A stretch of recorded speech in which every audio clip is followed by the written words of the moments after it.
This is 365 Sports, powered by Sikkim365.com. Welcome to the Triple Option. Here's your host, Paul Catalina. Alongside Steven Simcox, who we flipped. Pierre Nugent was here on the show yesterday. Steven is here today. And Steven, so happy to see you.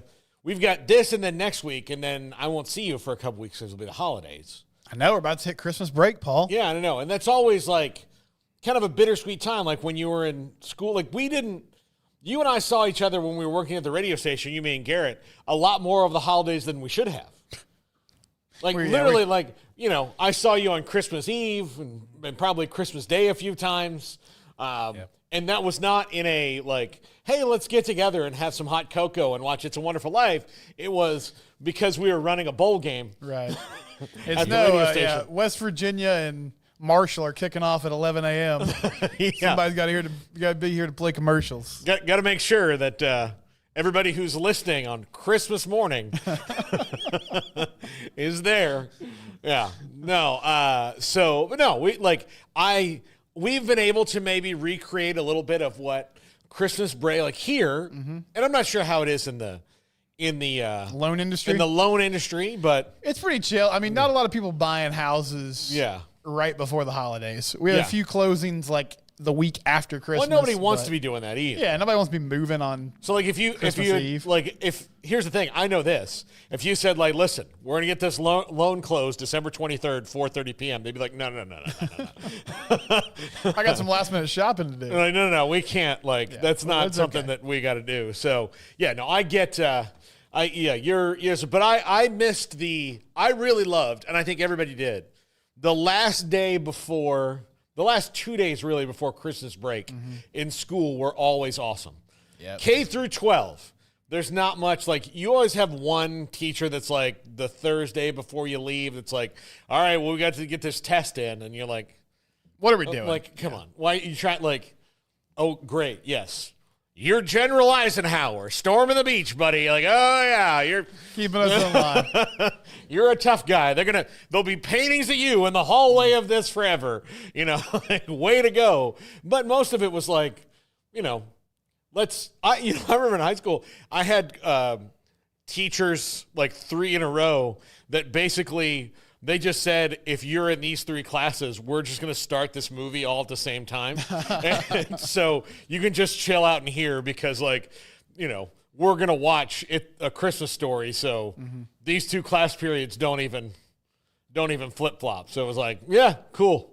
Yeah, I was at my daughter's school yesterday. And Garrett, do you have this where the kids have like either Thanksgiving or Christmas lunch or something like that? Yeah, we would go up there and do like Christmas and stuff. We haven't done it in a while, but yeah, they still do that. So I was there because my wife, one thing about being married to someone who's a nurse is she can't be like, hey, I'm sorry you're bleeding, but I have to go do something else. So I was there and I was asking her about her day and she was like, yeah, we're going to go to recess. They have 2 recesses now, which I think is a great thing. Yeah. That they've kind of been like, hey, maybe 7-year-olds don't need to sit down for 8 hours a day.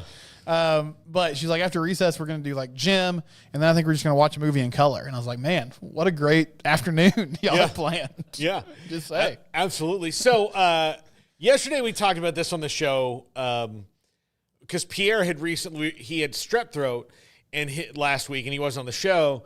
And so we got to talk about how when I was 8 years old and had my tonsils out, it was a big deal because it was right before school, and for like the first couple weeks, I had to drink like 2 Welch's grape juice boxes a day while I was in school, and everybody was jealous because back then in Catholic school in 1987 or 88, luxury. Well, I mean, you didn't like now. You can take a water bottle into class. Like they let kids have healthy snacks. Like they want them to because that's good for you. Good, yeah. Good thing. Good to be hydrated. It's good to be hydrated and, but have like a little snack time. You can have a little granola bar or something, whatever. Goldfish, crackers. Not in the 80s. Like, it was not happening. And I know it wasn't like as hard as the 50s or 60s or whatever, but it was still like you weren't getting that. Did you go to school in the water bottle era where you could drink water in class? No, we were talking about that the other day because that's one of the things. I have like a checklist for when we leave the house in the mornings. And they don't have to have a water bottle, but everybody else does. So if I forget the water bottle, or at this point, my son complains, I'm like, dude, you're 8. Like, you got to start if you want a water ball at school, you got to start doing that yourself. Yeah.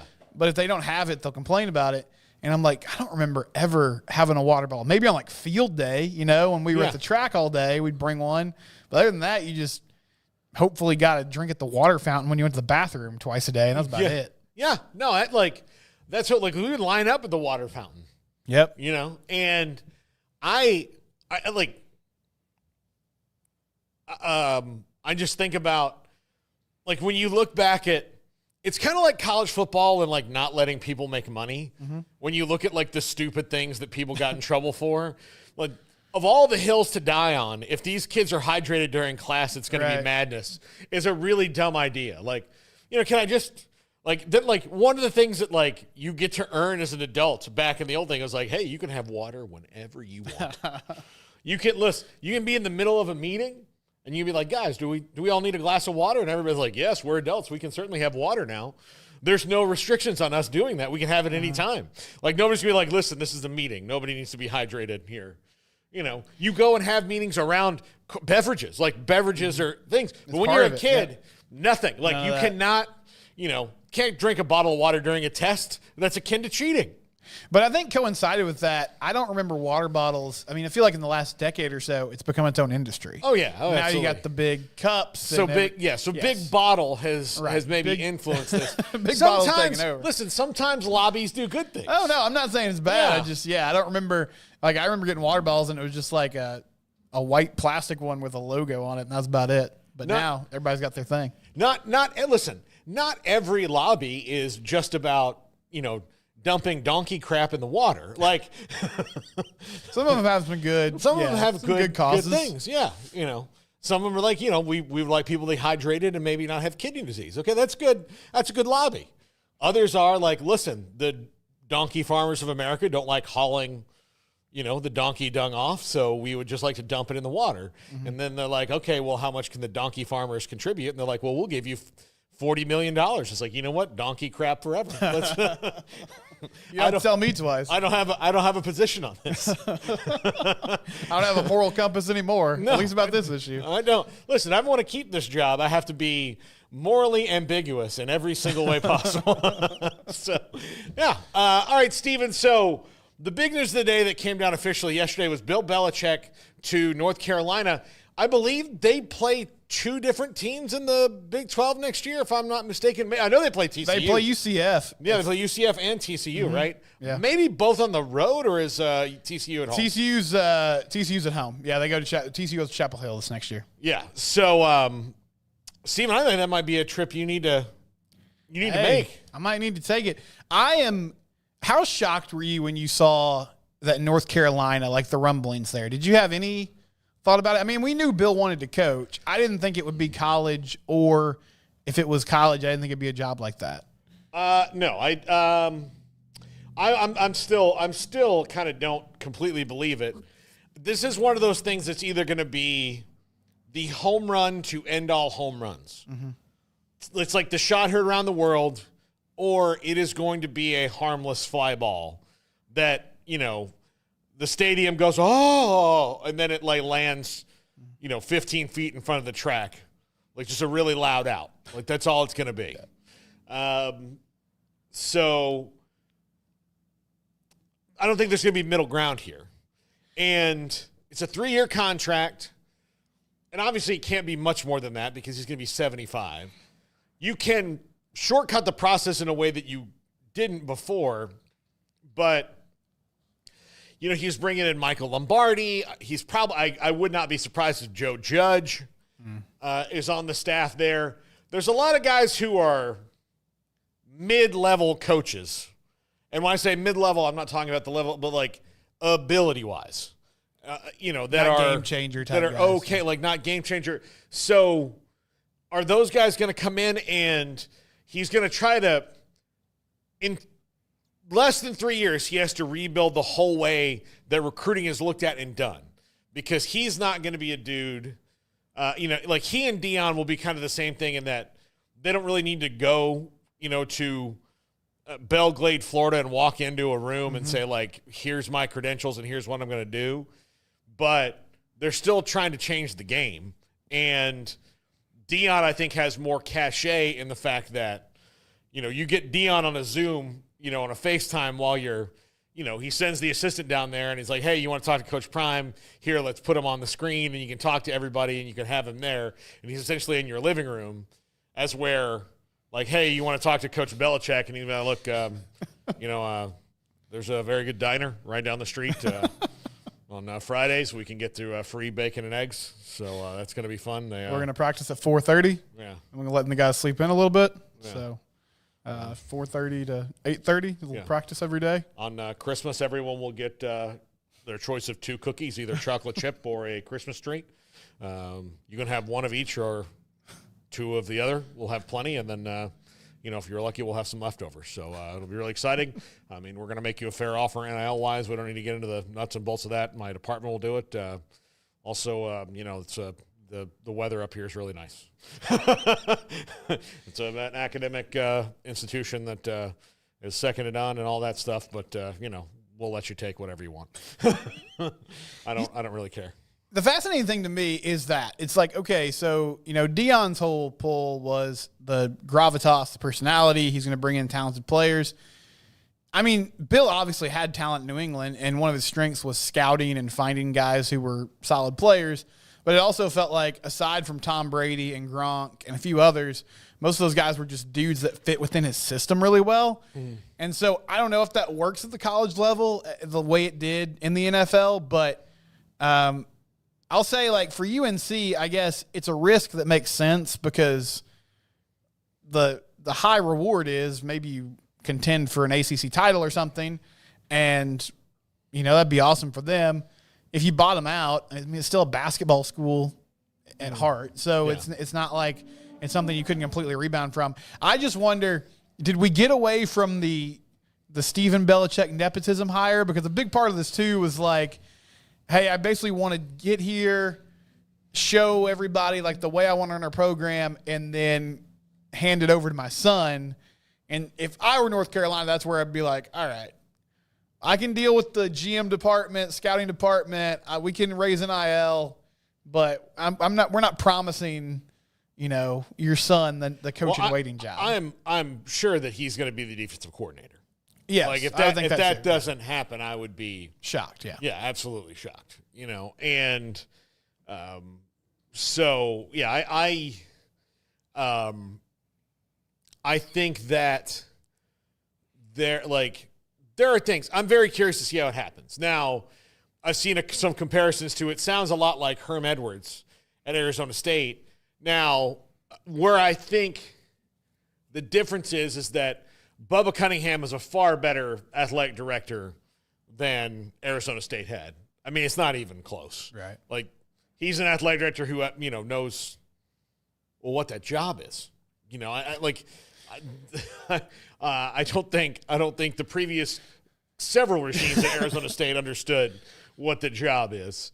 So they have a really good one now, I think, and he's rallying the troops. But so I think that's a little bit different. And also, like, when you compare success, I mean, everybody loves Herm as a dude, but I mean, nobody's going to say, like, oh, he and Bill Belichick are the same. No, Bill at least should give you a schematic advantage in every game you play. Yeah. Herm was never that person. Now, he was a good coach in the NFL, and he got his opportunity. It didn't work out at Arizona State. But even if you don't have, like, pound for pound the better team, I think he's going to win a couple games a year just because he'll find a way to maneuver and play the chess pieces right to get the victory. And, I mean, Paul, like, there's – in the NFL, you got a few maybe, but for the most part, everybody can coach. This is a little different. There's some CEO types, recruiting guy type of dudes who maybe aren't doing the nuts and bolts of game planning each and every week like he's going to do. So,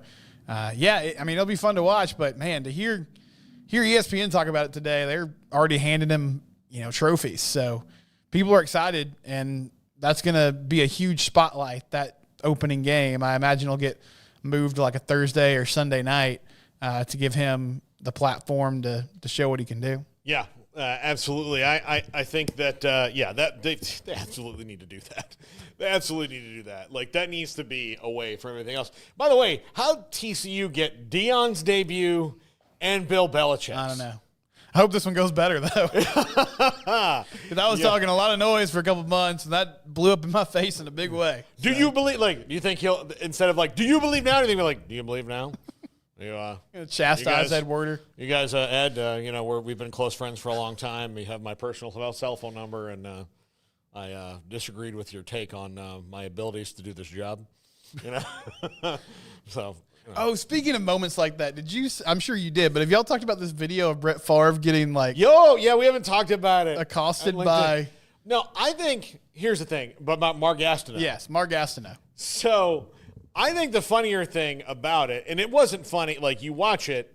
It was not funny. It was not funny. It's very sad because Mark Gastineau just says, look, you hurt me when you laid down for him. He's very upset. I actually sent the video to Jack, and Jack was very callous, a Packers fan, very callous towards Mark Gastineau. He was like, get over it. And I was like, well, I mean, he's like, what are we supposed to do? Just, try to make a play. He kind of recited the Packers factory line. If you watch that, Brett Favre very intentionally went down so that Michael Strahan could get that sack. Mm-hmm. There's no question about it. And Brett can spin. He's like, I could have done this or I could have done that, but the game was decided. You didn't have to do anything. You didn't have to give him the record. Well, and Brett's smart. I mean, you watch the protection on that play. They had a tight end blocking him, and he basically chips him on the way out on half-assed route. They knew what they were doing. They knew exactly what they were doing.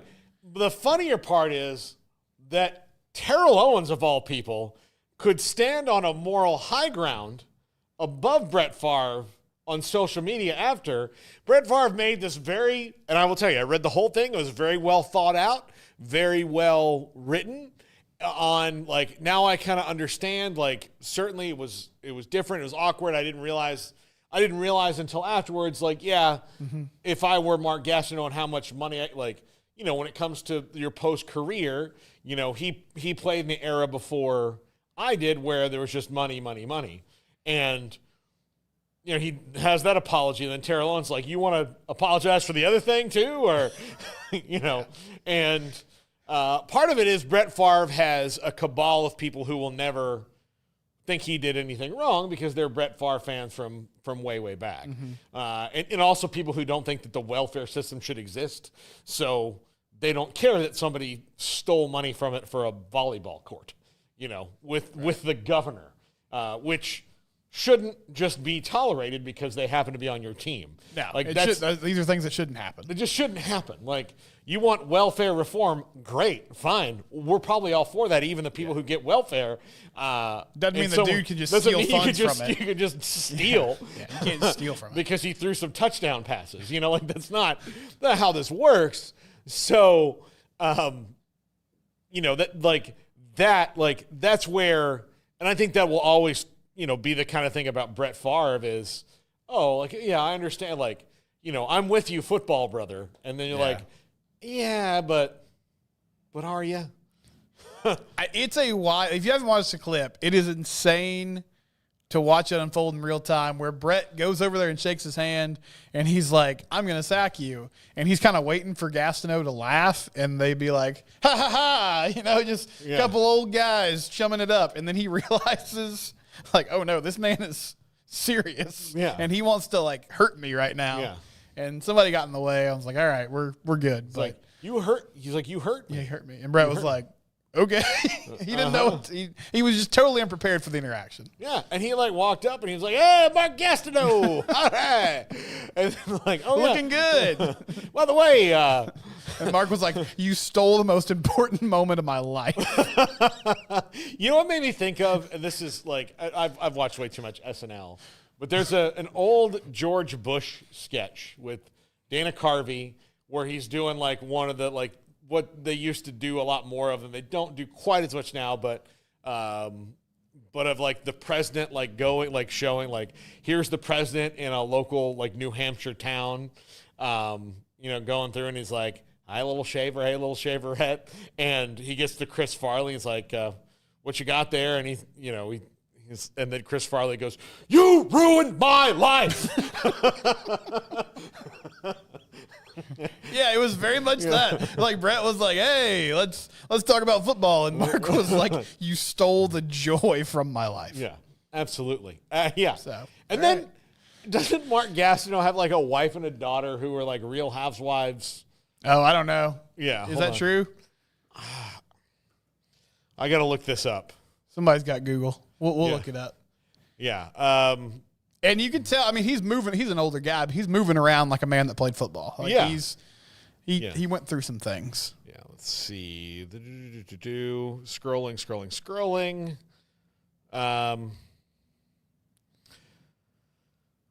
Brigitte Nielsen was his girlfriend. Like the Russian woman? Yeah, like from Rocky IV. Oh, okay. Yeah. So What an interesting life Mark Gastineau has lived. let's see. In 1984 he assaulted a patron at Studio 54. This is a segment we like to call Yeah. Mark Gastineau's Wikipedia page. Yeah. I mean, look, it's not. I'll just tell you, it's not a good run for Mark Gastineau. As you read the Wikipedia page, you understand why he was so upset about the sack record thing. Yeah. Because the highs were high and the lows have been low. Yeah. He tried to. He had a 5-year career in boxing. Oh, okay. So The type of thing you do if you need money. yeah. Career ended in 1996 when he lost to Alonzo Highsmith. 18 career bouts, 15 wins, 2 losses, and 1 no contest. He beat Derek Dukes in the first round in 1991, and Dukes, a professional, later admitted he took a dive. Like a lot of people were told to take dives against him. Okay. Yes, okay. All right, here we He's go. been married 3 times. His first wife, Lisa Gastineau, and their daughter, Brittany, starred in the reality television show, The Gastineau Girls. He has a son with actress Brigitte Nielsen, and estranged from his children. Was arrested in Phoenix for buying amphetamines. He's been on the 700 Club. Let's see. He's been on the 700 Club? Yeah. So, The Christian program? Yeah, he's Praise the Lord, Mark. he's that like it's not been great. He in 2016 he was diagnosed with dementia, Parkinson's, and Alzheimer's. Well, now I feel bad. And he's had cold. So it's been a rough go for Mark Gastineau. But yes, he certainly looks at and look, he had a cogent moment, and it was all full of anger to Brett Favre. Okay, so another interesting thing about this to me is Michael Strahan still on like GMA or the Today Show or something of that nature? Yeah, He's on some sort of morning show. yeah. I need to know if they've confronted him yet and like, hey, we're going to talk to the cast of Hot Frosty and then we'll show Mike Strahan this clip of Mark Gastineau talking about his sack record. Yeah. Like if they broached that subject on the show, I doubt they have. Yeah. So so strange. What do you think about Rich Rod? It West feels like Virginia. I think Rich Rod I think it'll work. It's pretty rare, Paul, that that Michigan thing was a disaster. And it's rare that once you take a job like that and flame out that you get sort of a second act. Usually maybe you have success at like the G5 level, which you did. So I'm kind of wary of reunions. In some ways, this feels like getting back with a more interesting ex after you were bored out of your mind with Neil Brown, just because he was so stable and consistent. But I know they're talking about funding back in that place, and if he moves the needle and gets boosters excited and can get talent there, then hey, I'm all for it. I mean, him and Dana, that was the peak of the run in the recent past. So I think it could work. It's very odd that him and Scott Frost are both. Which one of coming them back. do you think will be successful faster? Ooh. I'll say Rich because I feel like we've all been given this line and this narrative in our head that UCF is like this sleeping giant, and I get the reasons behind it, but I don't think Gus is a horrible coach, and he couldn't figure that out. Couldn't even really get close. And I realized what they did to TCU before UCF people get in my comments. I watched that game. But I think he'll have the support and the foundation there to get better faster. Scott Frost might do better in the long term, but I think West Virginia will be back quicker. Yeah, I don't know. I mean, things move really fast, right? They move really, really fast nowadays. So who knows? Well, I also think he's got a point because Rich Rod he's actively coaching now in the portal. He understands it, whereas Scott Frost is going to have to come in and kind of learn all that on the fly. Like that's the one difference between those two going back is Rich Rod has been in this new era, understands how it works, knows how to build the relationships. Now he's going to have more money and everything to play with, whereas Scott Frost is going to have to come in to try to figure all this out from scratch. So I kind of think that's the advantage for Rich Rod as well. Yeah, I mean, maybe. We'll see. Like I'm waiting. Like all three hires we've just talked about, I'm a wait and see guy. Yeah, they could be brilliant. They could be terrible. And I've also learned very well not to just buy what everybody is selling me. Like you got to see things, and I say this to kind of, I want to talk about the SEC schedule a little bit in the next segment before we kind of get into some of the other things we're going to talk about today, because I had a debate. We've talked about it now twice on the show. I'm going to say this. My friend Sheik, my buddy Sheik, is a Texas fan, and he has been totally SEC pilled. So much so that, like, he was telling us in a group chat the other day about, like, how much better SEC football was, and he's like, I didn't realize it, and I'm like, what are you talking about? He's like, oh, Missouri, South Carolina was a fan. Like, no, it was a terrible game. Like Missouri was one of the most overrated teams this year, and every time they played somebody good, they lost. They just kind of lucked out that their schedule wasn't as hard as it could have been. Like, if they had Oklahoma's schedule, they might have Oklahoma's record. Like, they just weren't very good. South Carolina was better than most people expected, but if you were going to talk about the game that was their opus, it certainly wasn't Missouri. But you're sitting here because he's been, and he said, you may call me SEC pilled. Like, yes, you're totally SEC pilled. Well, then last night he was complaining about Texas's schedule, and I'm like, well, what did you expect?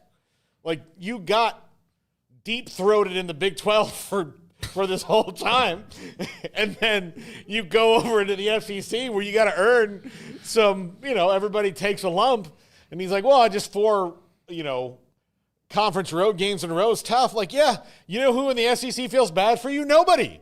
Like, do you want sympathy? Like, what do you want? And then we got in this kind of discussion about it, and then he started, like, trying to give me metrics about Florida. I'm like, dude, Florida's been bad since the day Urban Meyer left. They've not been a good team. He's like, well, it's based on a 10-year algorithm. I'm like, I don't care what an algorithm says. I can tell you what the coaching algorithm says. They're on their third, and they were damn near on their fourth coach since him. Like, they're not good. So, he was like, there's no way of knowing they'd be down. Yeah, there was. The previous decade of them playing. They had one 10-win season, and a guy threw a shoe, and then the shit hit the fan. Let's not just like, oh, Vegas says this. You're like, okay, Vegas knows a lot. They don't know everything. No, they don't. That's why people win sometimes.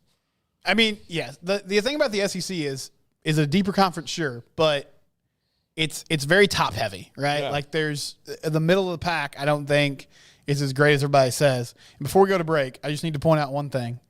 Brigitte Nielsen, who dated Mark Gastineau, don't ask me how I know this, but she also was in a short-lived reality show called The Surreal Life. And she was on with Flavor Flav. Yes, too. where she had a brief fling with Flavor Flav, which means a sentence that I never thought I would say is about to happen. Flavor Flav and Mark Gastineau, Eskimo brothers. They are Eskimo brothers. Okay, how about this? Flavor Flav, Mark Gastineau, and Sylvester Stallone are Eskimo brothers.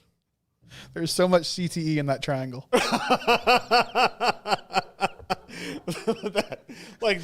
that is like, if she went through, you know what? We're gonna find the circle, the support group of Brigitte Nielsen exes. We're gonna find that, and Stallone's one of them. Stallone's one of them. Yeah, he is. Yeah, she was the bad guy in Beverly Hills Cop 2, or one of the bad guys. Yeah, so Yeah. Anyway, when we come back, I want to talk about the SEC schedule and some of the things that popped to me. We'll go through some notable ones. You just tell me the team, and we'll pull them up, Steven. I got them all right here. All right. This is the Triple Option on 365 Sports and our own channel. Another day, another blank page. I just can't seem to write anything good for my blog. I felt the same until I found BlogFi.ai. It's like a content wizard that turns any media into a polished blog post. Ever thought your podcast could be read by people in Italy or Japan? BlogFi makes it happen. Not just translations, Jamie. You can choose from 8+ tones to match your style. Whether it's witty, formal, or casual, your blog will sound just right. From your YouTube videos to PDFs, even snapshots from your last trip, BlogFi.ai crafts SEO-optimized posts with the right meta tags and keywords. It's all about reaching your audience effectively. This is incredible, Taylor. The dashboard is so user-friendly. I'm already full of ideas. It's like night and day. My draft versus what BlogFi.ai suggests. There's just no comparison. And you're in good company. Many have turbocharged their blogging with BlogFi.ai. Just see what they're saying. Also, with YouTube Connect, you can sync your channel, bulk generate blogs, and even pinpoint sections of your videos to create targeted posts. So, it's not just about blogs? I can really get creative with my content on all fronts. That's a game changer for me. Absolutely. Why not start today? Head over to BlogFi.ai and let's get those stories out there. The world's waiting. From global reach with 125+ languages to crafting the perfect story in any tone, Blogify.ai is your all-in-one platform for unforgettable content creation. Blogify.ai. Empower your words, enhance your story, enrich your audience.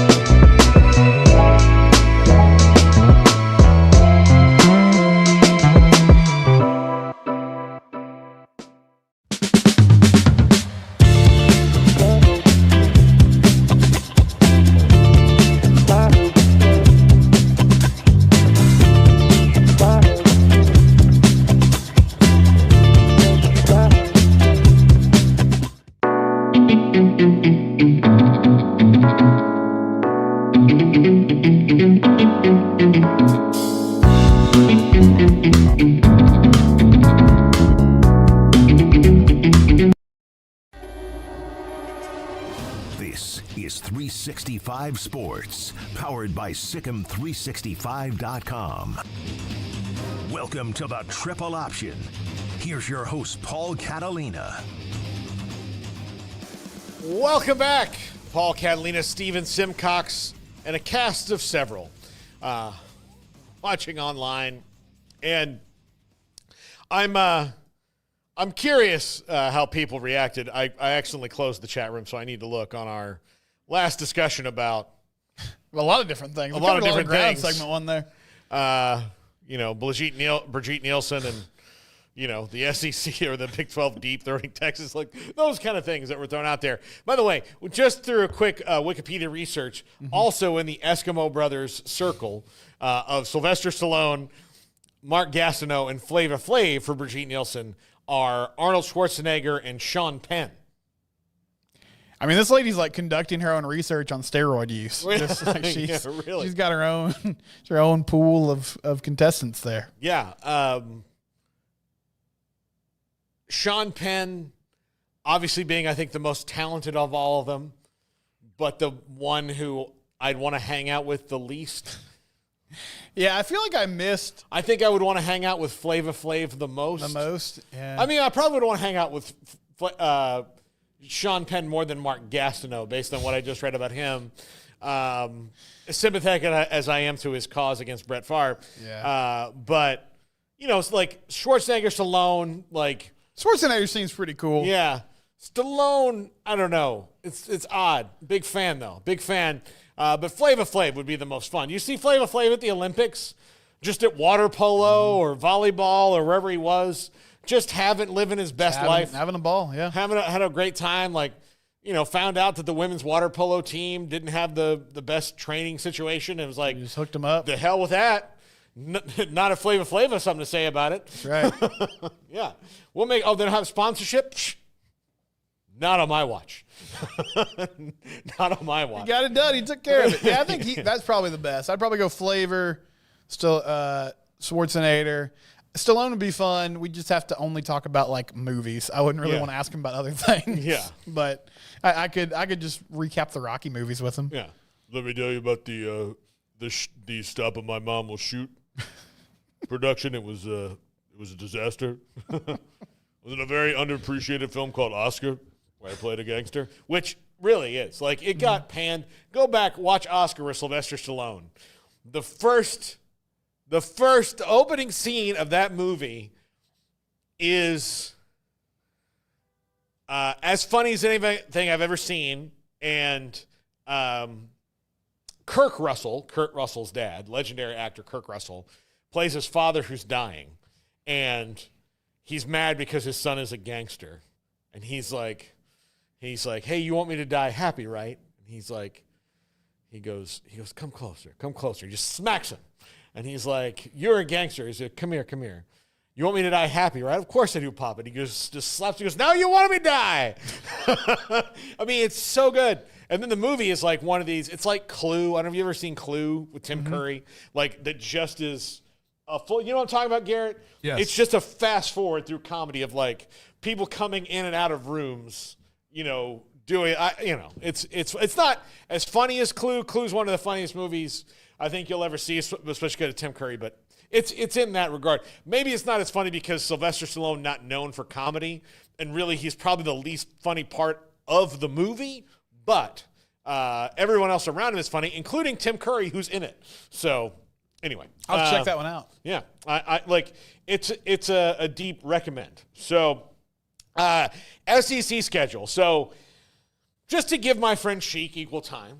And when you take over a group chat between two of you and having an argument, that wasn't what it was last night. It was just like, I don't understand where you're going here. I'm like sidebarring. I'm sure he's sidebarring. I'm like, hey, am I wrong here? Like, if I'm wrong, I'll say I'm wrong. And like my friends were like, no, I think you're right. Like, and then, we may not have been arguing about exactly the same thing, but it felt to me like Texas fan complains about SEC schedule. And I was like, well, when you guys started chanting SEC, this is what you get. Yeah, this is how it goes. This is how it goes. Like, I know that you've lived a life of where you got whatever you wanted whenever you wanted it, but the SEC doesn't work like that, and they're not going to kowtow to you. And Greg Sankey is also very aware of that. So I do think that when there comes to scheduling agendas, if there's a commissioner that will say, hey, we've got to nip this perception in the bud, Greg Sankey heard it for a year that now, he was in Texas's back pocket, and Greg Sankey doesn't believe that. Everyone else is in his back pocket. That's how he rules with an iron fist. And so Texas got a very, very tough schedule next year. And what I've always said about Texas is that they don't take the shortcuts that a lot of people take. Look, the week before the A&M game, they're playing Arkansas at home. Now, they get to close with Arkansas arrival and A&M arrival back-to-back, which is tough. But both those games are at home, but they have to play at Georgia right before it. And so their schedule next year looks to be pretty tough. Now, the first game is at Ohio State to kick off the season, which is great. Texas is not afraid to schedule these games. They also know, like that. They're also not – you didn't hear anybody from Texas going, well, the schedule, blah, blah, blah, like we shouldn't schedule hard non-conference games. I'm pretty sure there are people at Texas like, quit your bitching. Yeah. Like, stop. And, like, I mean, they're in a spot where if they lose to Ohio State, they'll be okay. Yeah. And the argument we had, he's like, well, even good teams lose games. I'm like, yeah, but so don't lose. Like, okay, you lose, you don't get in the playoff. Nobody's promised anything. And, like, nobody should be done. Like, what favors do you want to make sure that, your team that you think is one of the best gets in the playoffs? Alabama lost 3 games. They lost to 2 6-6 teams. Had those 3 had Alabama's losses not been, Vanderbilt and Oklahoma, had they been, say, Ole Miss and Georgia, say, I mean, they beat Georgia, but had that been a loss and they had 3 better losses, they're probably in this thing. But at the end of the day, you got this 24-3 to Oklahoma is why you're not in this thing. Yep. And because that was not you can in no way say that was a flukish type game. There's you no way can make around the it. argument that Vanderbilt could have been because that wound up being close. That kind of a fluke. Second into a quarter got away. buzzsaw. They didn't have enough time to come all the way back. They kicked a field goal in the first quarter and then gave up 24 unanswered points to the worst offense in the SEC. What am I missing here? So it wasn't like a fluke game. So that's why they're not in it. Ole Miss lost to a 4-8 Kentucky team. Or 5-7, whatever they were, a non-bowl Kentucky team. South Carolina, had some bad losses early. They had some good ones late, but they had bad losses early. So, these things happen. Yeah. And plus their non-conference schedule wasn't that great, South Carolina, compared to, other teams. And Alabama didn't have a good non-conference schedule to fall back on and say, hey, we went 4-0 in a tough non-conference. The toughest team they played in non-conference was 5-7 Wisconsin or 7-5 USF. So, and I could make the argument that USF would have beaten Wisconsin by 17 points. So, Texas never really has to worry about that argument ever because they're very good at scheduling and they've understood for a very long time that if we're legitimately good, it does not matter who we play. We are going to win the game. That is something I wish that everybody would figure out. If you're legitimately good, you shouldn't really worry about it. Now, don't make a non-con basketball schedule. Right. You don't have to schedule 3 of these, just one. Yeah. You can keep the group, big-time school, FCS school, and then group of 5 school. Yeah. That works. So their schedule is at Ohio State. Then they play 3 non-con games in a row at home, San Jose State, UTEP, and Sam Houston. Again, I'm not going to begrudge them any of those 3 because they're going to Ohio Stadium to start the year. The year after, they went to Michigan to start the year. Good luck to you. Keep doing that so that the other teams aren't we can't, we're afraid. Texas isn't afraid. I'm giving you and maybe I'm giving you a roadmap here because for the first time in my life, I want you to win a game in 2 weeks. I can't believe it. I told a friend of mine this morning who's a Longhorn, hey, I'm pulling for you. That's where you're falling on this one? Okay. Look. Sometimes when you have to choose between 2 evils. I mean, you got to make a decision. You're right. Yeah, I'm going to use the same excuse I heard for a lot of people in the election. I'm going to use that one. I just did the best I could. I just managed with what I had. Yeah, exactly. At Florida, which could be tough or could not, we don't know. I think it's actually, they're looking up. If here's the thing. Billy Napier won this year because Graham Mertz getting hurt allowed him to get out of his own way. That happened. Sorry about your leg or arm or whatever it was, Graham, but that needed to happen for Billy Napier not to get fired. That opened the door for Langway. I can tell you that Lagway, would have kept rotating quarterbacks and kept losing the games that they won and would not have a 7-5 record had Graham Mertz been in there. Because that was where it was headed. They just would have kept losing, and Lagway wouldn't have gotten any better because he would have had to sit out every other series. And then all of a sudden you put him in there every series, you're oh, he's getting better each time he takes a snap. Funny how that happens. If only you had 125 years of football to tell you that thing. But Florida, of course, Oklahoma right after that. So here's the tough part of their schedule. At Florida, Oklahoma in the neutral site, which is, who knows how that game's ever going to go. At Kentucky and at Mississippi State. Now, granted, those 2 aren't going to be maybe as hard as you would think, but it's still a month away from home on the road, essentially in the SEC. Yep. So, yeah, it's a bear of a schedule, and some of those games don't look as intimidating on paper right now, but who knows what's going to happen in the next few weeks. And, to their credit, they managed this one well, but you've got a young QB, as talented as he is, and a lot of moving parts, and not a forgiving, 4 or 5 game stretch where you can sort of ease yourself into it. Yeah. Now, when you compare it to A&M's schedule, they go, UTSA, Utah State, home the first 2 weeks. At Notre Dame, off. Auburn at Kyle Field, Mississippi State at Kyle Field, Florida at Kyle Field. Like all 3 back to back to back. Then at Arkansas, at LSU, at Missouri. So they kind of have the same thing, and then at Texas to end the year. South Carolina comes to them. But, yeah, so, I guess it's slightly better. But, the only difference is you get, one less. So I don't think they're alone in this. Florida's schedule, again, next year at LSU, at Miami, the Longhorns at home, at A&M, Georgia, at Ole Miss, Tennessee, and who knows what happens at Ben Hill Griffin at the end of the year with Florida State. We have no idea. I know this. Thomas Castellanos is going to be the quarterback.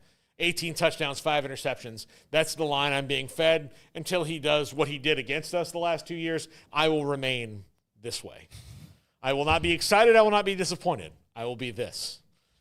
My emotions are shattered. I have no feelings anymore, and it's a good way to live. Yeah. Just, why get your hopes up? Why get emotional about anything? No, again, eventually I'll be dust. I learned it every Ash Wednesday. We come from dust into dust we shall return. It's kind of a hopeless Catholic way of looking at things, but, there you go. It's it's your way. We had to stand in line for a guy to rub dirt on our head and tell us that. And, in the Catholic Church's mind, that's supposed to lift you up and saying, listen, everything else in between is fine. You start one way, you start the other way. But when you're 9 years old and it's hey, one day you're going to be dust. You will die and nothing can stop that. All right, have fun at recess. Go play with your friends, bud. Yeah. By the way, we're going to have ice cream at lunch today. But just know, everybody in this room, you young children, kindergarten especially, one day you'll die. Meditate on that during Could be tomorrow, could be 100 years from now. Don't know. But we just want to make sure you know that early here in Catholicism, that death waits for no man. Yep. Garrett, you want to hear LSU schedule? Let's hear it. All right. At fake Death Valley to start the year. You excited about that one? Could be, yeah. Again, Garrett's emotions have been shattered as well. I've been ruined this year. Yeah. Garrett's emotions have been shattered. Steven's emotions have been shattered since 65-7. Yeah.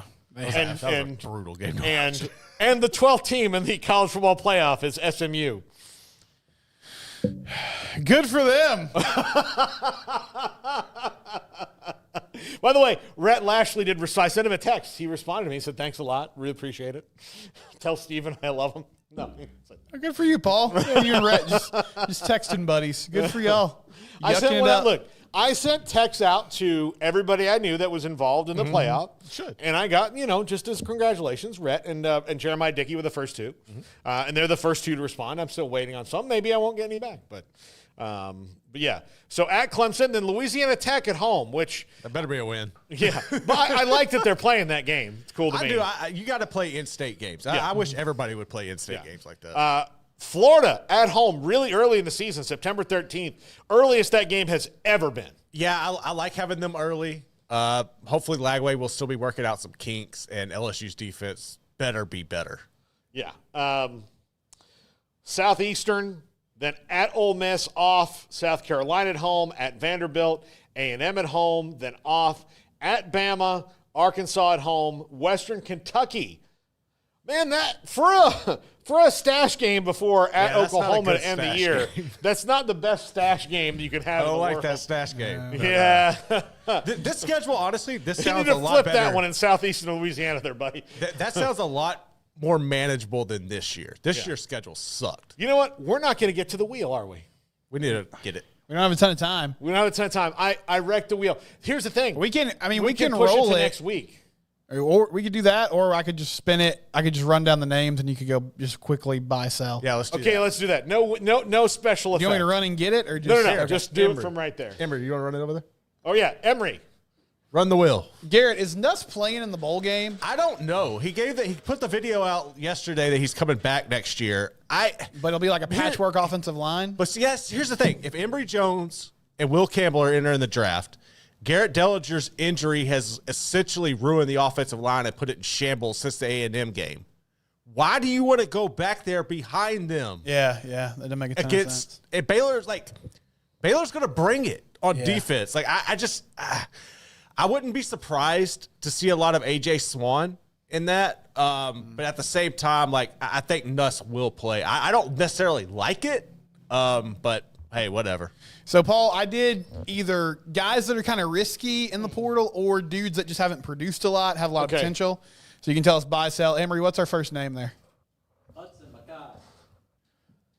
Micah Hudson, Paul. Micah Hudson. I buy it. I buy it. Okay. Yeah. Look, they're in they run 5 wide receiver sets all the time, so a true freshman is going to have a hard time making an impact there.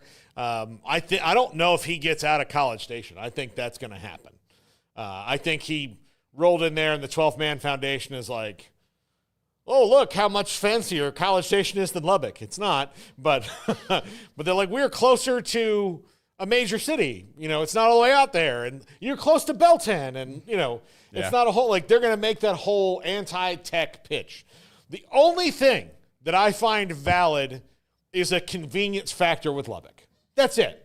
Like if that is a thing that is going to weigh you down emotionally about being a little further out, right? But wanting to still play in Texas, because if you're going to be that far, the thing about playing anywhere in Texas, if you're from West Texas and playing at Houston, those things are going to weigh on your mind about people come to see you, when you go back, how attached are you to your hometown? Sure. All the things like that. And every kid is different. But the only thing I think is valid is the distance, because West Texas sucks, or that's in the eye of the beholder. Some people love it, some people don't like it. And Lubbock's a huge town now. Yeah, Lubbock's a huge town. You have to leave there's to nothing, get anything. There's nothing that Lubbock doesn't have that Manhattan doesn't have, or Athens, Georgia, or anywhere else. College towns are college towns. Lubbock's a really awesome college town. It's just far out in a part of Texas that, not easily accessible. It's not easily accessible like other things are, but I think that's getting easier and easier as time goes on. But they're going to make that old, tired, anti-tech pitch. Sure. The only thing that's valid is, if you have a real concern about how far you're playing away from your family, then, you don't need to play that far away, which means that he doesn't need to go to LSU either. If that's the thing that works, then you only have about 7 schools you could go to in the first place, right? So sometimes I think that stuff is a little overblown. It's just about where you feel comfortable, but yeah. Kim Coulter is our good friend on the show, and he and I have had discussions about this. Look, you either like West Texas or you don't. You either care about distance or you don't. All the stuff that people say about Texas Tech is bogus. Right. If the coach is good, they'll go play out there for him. So if you like Joey, you like where it's headed, you're going to stay there. If you don't, you'll leave. That's it. All the things that people say about Tech are just weird BS talking points to make you not want to go there. Just to get it in your head. So, Emory, what's our next name? Caden Salter. If he goes to Colorado, I'll buy hard. Okay. Yeah, really. If he goes to Colorado, I think that'll work out great for him. It depends on where. Deuce Robinson. Okay, Deuce Robinson, son of former Florida State wide receiver, DB, and outfielder Dominic Robinson, D-Rob. He's a 2-sport star. Yep. He was good, not great this year. I think his 2 big options are Georgia and FSU, from what I've seen and been told by someone who would know. I don't know if they can get him to come there, if they can get the pull of it, but I do know that the baseball coaches at Georgia and FSU will both be really involved. So this is 3 buys in a row. I think he can help somebody. He's a very talented guy and was just a true freshman last year. So, right. Or redshirt freshman, whatever it is. He's young. I'm going to sell right now. Really fast, really talented, but I got to see where he winds up and who the quarterback is. Yeah. Okay. All right, who you got? LSU receiver. Can I push? Sure, you can push. I'm going to push on C.J. Daniels. Talented. He's got to wind up in the right program with the right quarterback. I think he should come here. I really do. I think he should come to Baylor. I think he's a fit. I think Liberty to Baylor is an easier jump for him than Liberty to LSU. Yep. Culture-wise, scheme-wise, I think for sure, Spavital's system is more closely related He'd to be great Hugh in Spav's Freeze's. system. What? He'd be great in Spav's system. Yeah, I think it's more close to Hugh Freeze than Joe Sloan's system is. But yeah, I think he should come here. So, I'm gonna sell. Okay. 9-3 and left. I mean, look, he winds up at Miami and Shannon Dawson's system. That'll be a nice fit, but he's not as good as Cam Ward. So I'm gonna sell. Alexander. Sell. All the sells I don't use, I'm using on Bear Alexander. Sell, absolutely sell. I mean, he just likes getting recruited. School number 10. Yeah.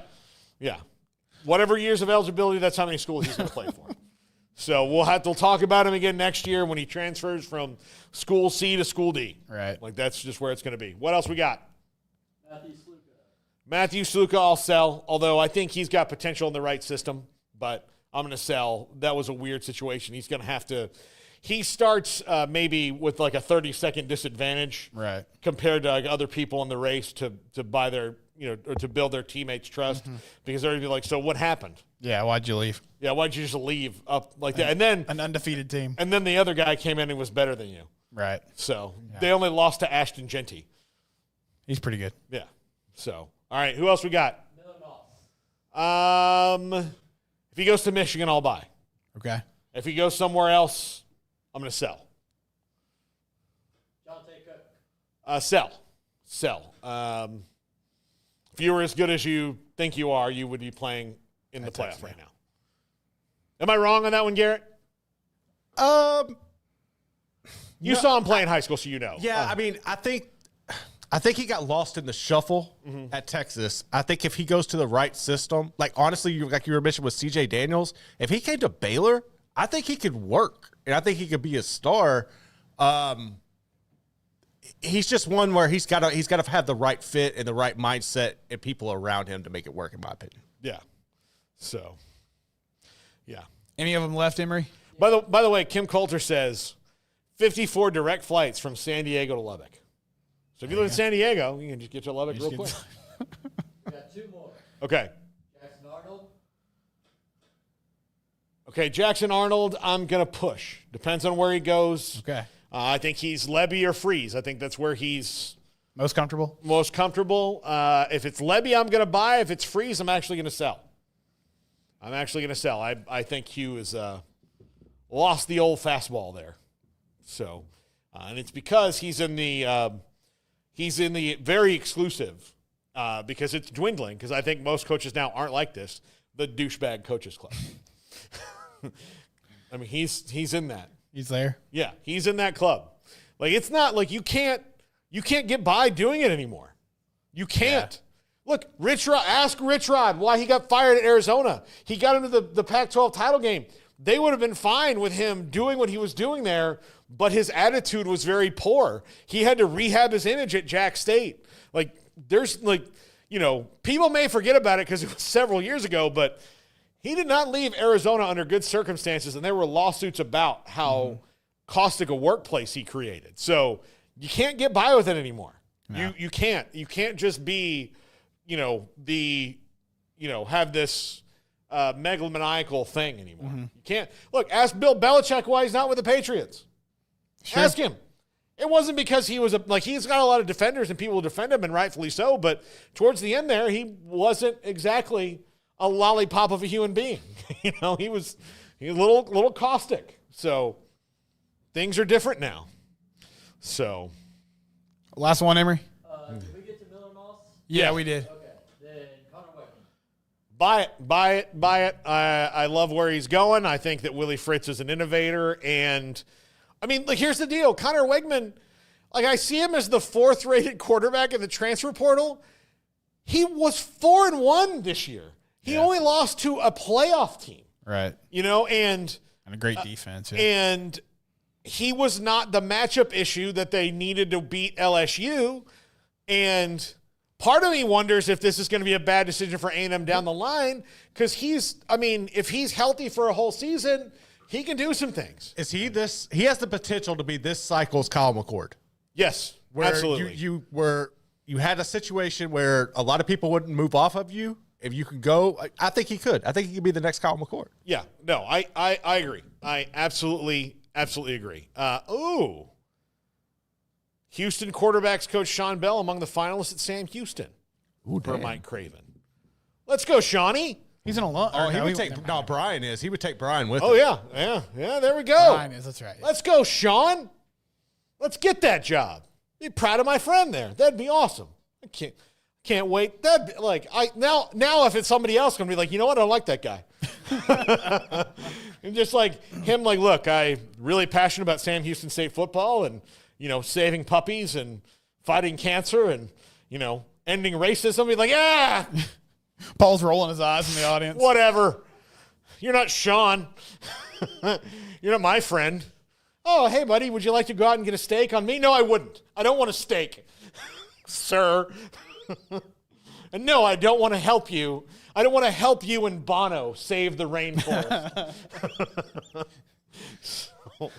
I don't want that. On the show today, we got Sam Conn, no Max Olson, because he's in transfer portal hell right now. We had him on last week, and the last thing I said to him was Godspeed, sir, because his life this week has been tracking. Here's the thing that's the worst part about it. NFL free agency, everybody knows who the free agents are, right? So I know for months who these free agents are going to be. I know for years even, but like for months for sure, I know who, like, this guy doesn't have a contract extension. These are going to be the free agents. So as an NFL reporter, I can spend time building capsules and do all that. I have no idea who's going in the portal. Then once they go in the portal, I have no one, like, I have 10 times as many of them as I do NFL free agents. Right. And then all these different people to call to find out where they're visiting and going, as where I can call Drew Rosenhaus and be like, hey, we're going to go to Buffalo, we're going to go to Washington, and we're going to go to Green Bay. Okay, great. And then he'll send me a text of how it went. Right. As opposed to, all right, now I've got to call this kid's agent, his dad, his mom, his high school coach, and say, hey, where do you think he's going? And all of them might have different things they say. Well, we like Georgia Tech, and we like Boston College, and Washington State, and UCLA, and you're like, ugh. That seems like a lot of plane travel. So, yeah. So good luck to Max and all that. We also, today, Garrett, you're going to have to Adam help. Rittenberg. We have Adam Rittenberg at 5:10. We have Mickey Spagnola at 5:30. Off the radar, 4:45. Yeah. And, that's what we got. There we go. All right, that's going to do it for us. This is the triple option. Tomorrow, look for a short segment with a dog, pick-em-wise, that we did. We're going to put that up. We might even get it up by the end of the day, but we had one of our Humane Society dogs in here. He picked 2 bowl games, the Texas Bowl and the Alamo Bowl. He picked 2 bowl games, and I got beef with Cato. Yeah. Just tell you, Garrett's got beef with Cato the dog, although Cato was a wonderful guy. He was a wonderful buddy, and somebody should take him. I wish it could be me, but I'm not allowed yet. So I can't make these decisions on my own anymore. No. We're over time. This is 365 Sports and the Triple Option. See you later.